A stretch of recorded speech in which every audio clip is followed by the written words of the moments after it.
ছাত্রছাত্রী তোমরা বর্ধমান ইউনিভার্সিটিতে পড়াশোনা করো, যাদের BA third semester political science SSC paper আছে, সেই পেপারটার আমি নাম বলছি লেজিসলেটিভ প্র্যাকটিসেস অ্যান্ড প্রসিডিওর্স। এই পেপারটার আমি তোমাদের প্রথম 10 নম্বর লাস্ট মিনিট সাজেশনগুলো দিচ্ছি, তোমরা লক্ষ্য করো। এই প্রশ্নগুলো খুব ভালো করে তোমরা করে যেও। প্রথম প্রশ্ন, একজন সংসদের সাথে একটু ভুল বলা হয়ে গেছে, একজন সাংসদের সাথে দেশের জনগণের সম্পর্ক স্থাপনের জন্য গণমাধ্যমগুলি কিভাবে গুরুত্বপূর্ণ ভূমিকা পালন করে। মানে একজন সাংসদের সাথে দেশের জনগণের সম্পর্ক স্থাপনের জন্য গণমাধ্যমগুলি কিভাবে গুরুত্বপূর্ণ ভূমিকা পালন করে। বিষয়টা ধরো, সাংসদ যে সামনে লোকসভা ভোট আসছে, এই লোকসভা ভোটে যারা নির্বাচিত হবে, যারা ভোটে জিতবে, তাদের বলা হয় এমপি। এমপির ফুল ফর্ম হচ্ছে মেম্বার অফ পার্লামেন্ট। তাদেরকে বলা হয় সাংসদ বলা হয়। সাংসদ, আমরা তো তাদেরকে নির্বাচন করে দিচ্ছি, তাদেরকে নির্বাচিত হয়ে ভোটে আমরা জিতিয়ে দিচ্ছি।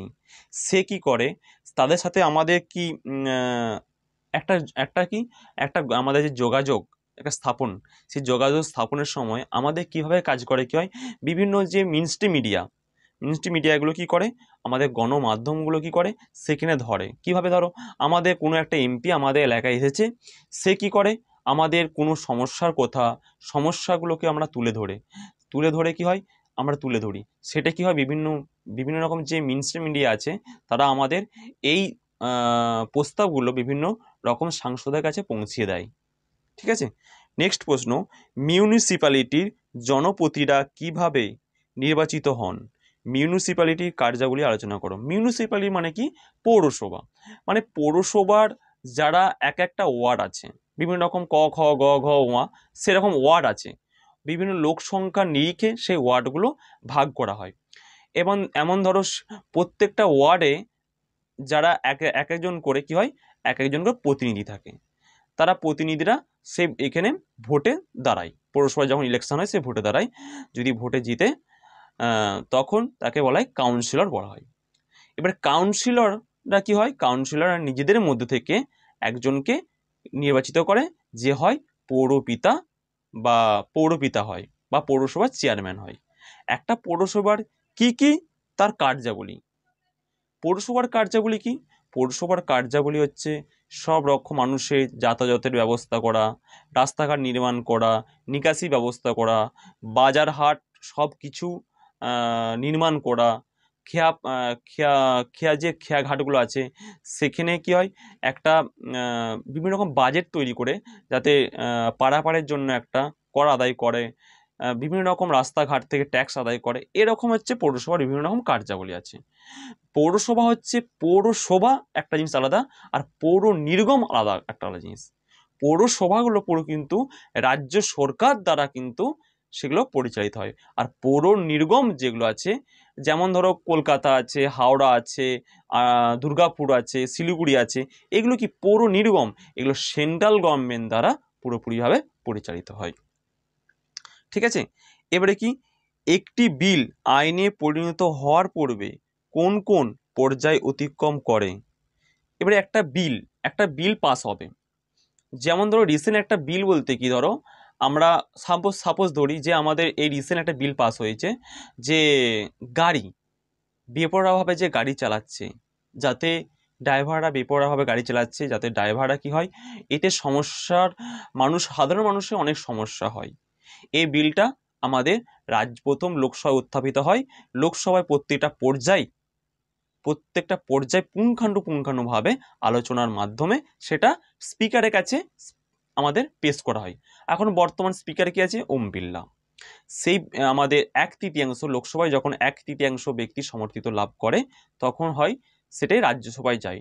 রাজ্যসভায় যদি 1/3 সদস্য যদি সমর্থন লাভ করে, তখন রাষ্ট্রপতির কাছে সম্মতির জন্য বা সেই বিলটাকে পাঠানো হয়। রাষ্ট্রপতি যখন সেই বিলটাকে পুরোপুরিভাবে স্বাক্ষর করে দেয়, তখন সেটি আইনে পরিণত হয়। ঠিক আছে।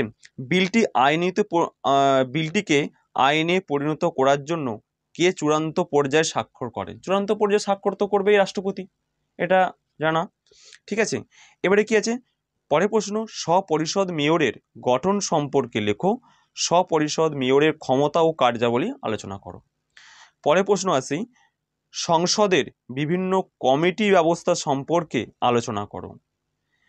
যেমন ধরো একটা সংসদ মানে কি, এমপিরা কি হয় সেখানে নির্বাচিত হয়ে সংসদে যায়। সংসদ মানে হচ্ছে বাংলা নাম হচ্ছে সংসদ, ইংলিশে বলা হয় পার্লামেন্ট। ঠিক আছে, এবারে কি আছে, ওর সাথে একটা প্রশ্ন আছে, পাবলিক অ্যাকাউন্ট কমিটি এর গঠন কার্যাবলী আলোচনা করো। এই প্রশ্নটা যদি ঘুরিয়ে দেয় যে পার্লামেন্টের কমিটি ব্যবস্থা নিয়ে আলোচনা করো, প্রশ্নটা একই প্রশ্ন।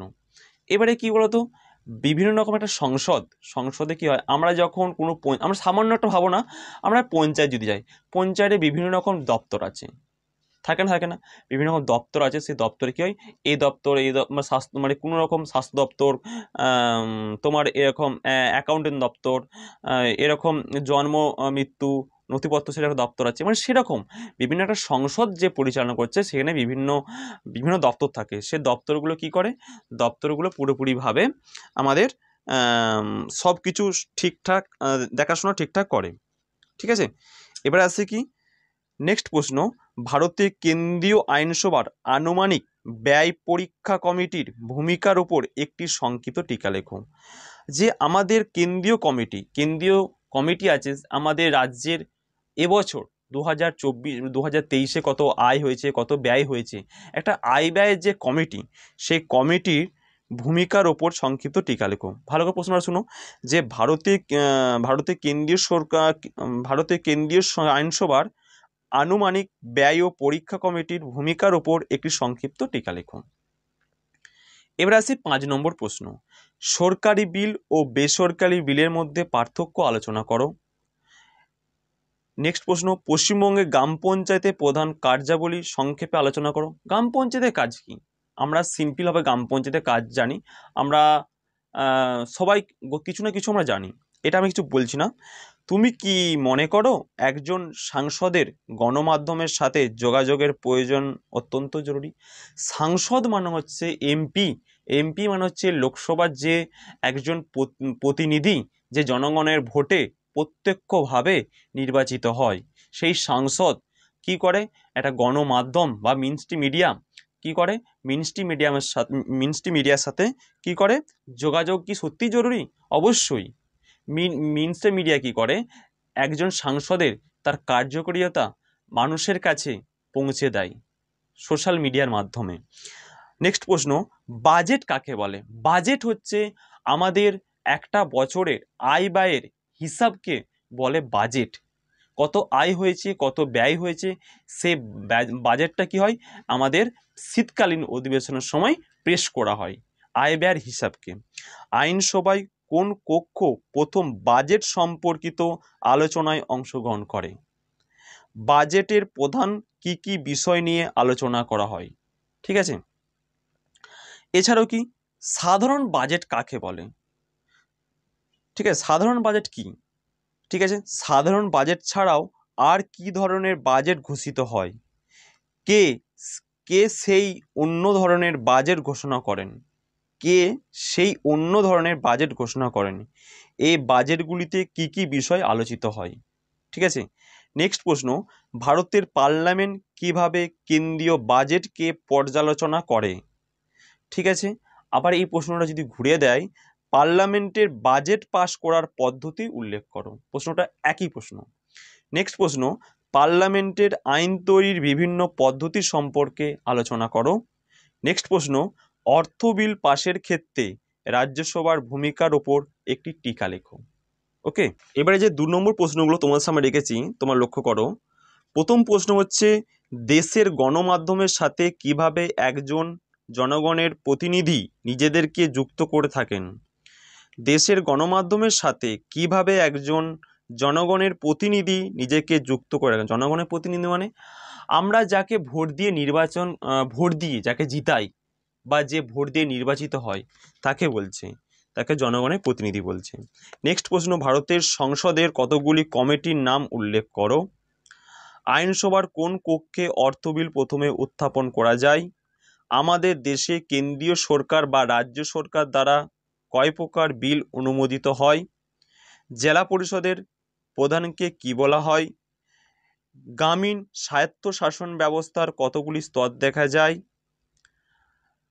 ঠিক আছে, নেক্সট প্রশ্ন, আমাদের কেন্দ্রীয় আইনসভার দুটি কক্ষের নাম লেখো। আমার কেন্দ্রীয় আইনসভা কি? কেন্দ্রীয় আইনসভা হচ্ছে রাজ্যসভা, লোকসভা। আমাদের দেশের গণতন্ত্রের সার্থক রূপায়ণের জন্য প্রাথমিকভাবে কারা প্রধান দায়িত্ব বহন করেন? ঠিক আছে, নেক্সট প্রশ্ন আসি, আমাদের গ্রাম স্তরে দুজন নির্বাচিত পদাধিকারীর পদ উল্লেখ করো। কর্পোরেশনের স্বপরিষদ মেয়র বলতে কি বোঝো? নেক্সট প্রশ্ন, আইনের সংজ্ঞা কিভাবে দেবে? ভারতের প্রধানমন্ত্রী কিভাবে নির্বাচিত হন? ভারতের সংসদের গঠনকারী অংশগুলির নাম উল্লেখ করো। ভারতের সংসদের গঠনকারী অংশগুলির নাম উল্লেখ করো। ভারতের জনগণের নাম সর্বস্ব প্রধান কি? নাম সর্বস্ব প্রধান কি? নাম সর্বস্ব মানে নাম সর্বস্ব মানে হচ্ছে নামই শাসক, হাতে কিছু কিন্তু তার ক্ষমতা নাই। ভারতের বলেছে, রাজ্যের হলে কি হতো? রাজ্যের যদি বলে নাম শাসক হচ্ছে কে? রাজ্যপাল। তাই সরোজিনী নাইডু বলেছিলেন সোনার খাঁচার বন্দি পাখি। সরোজিনী নাইডু বলেছিলেন যে সোনার খাঁচার বন্দি পাখি। একটা রাজ্যের রাজ্যপাল হচ্ছে নাম সর্বস্ব শাসক, রাজ্যপাল। প্রকৃত শাসক হচ্ছে মুখ্যমন্ত্রী। ভারতের নাম সর্বস্ব শাসক হলো রাষ্ট্রপতি মাননীয়া দ্রৌপদী মুর্মু। প্রকৃত শাসক প্রধানমন্ত্রী। ক্লিয়ার? নেক্সট প্রশ্ন, রাজ্যসভার সভাপতি কে হন এবং লোকসভার স্পিকার কে হন? নেক্সট প্রশ্ন, বাজেট কাকে বলে? বাজেট কে ঘোষণা করেন? এই প্রশ্নগুলো তোমরা খুব ভালো করে যত্ন সহকারে করে যেও। আর দু তিনটে প্রশ্ন আমি দিয়ে রাখি, অর্থবিল কি বা অর্থবিলের সংজ্ঞা দাও। নেক্সট হচ্ছে জেলা পরিষদ কিভাবে গঠিত হয়? আর হচ্ছে গ্রাম পঞ্চায়েতের আয়ের যে কোনো দুটি উৎস উল্লেখ করো। পৌরসভার দুটি আয়ের উৎস উল্লেখ করো। আর হচ্ছে জেলা পরিষদের দুটি আয়ের উৎস উল্লেখ করো। ঠিক আছে, আর এই প্রশ্নটা ভালো করে করবে, লোকসভার সদস্য হওয়ার জন্য কি কি যোগ্যতা থাকা প্রয়োজন। ওকে, থ্যাংক ইউ অল স্টুডেন্ট, তোমরা ভালো করে এই প্রশ্নগুলো করে যেও।